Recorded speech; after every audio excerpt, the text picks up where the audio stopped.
desa oleh saudara Muhammad Aris. Kepadanya dipersilakan.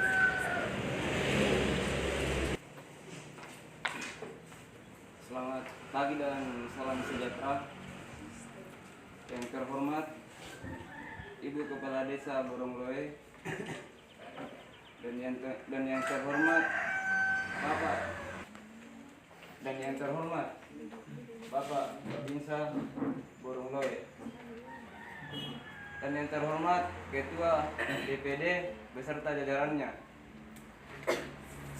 Assalamualaikum warahmatullahi wabarakatuh. Kehadirat Allah Subhanahu wa taala, atas izin dan rahmat kita masih diberi kesempatan untuk hadir di tempat yang sederhana ini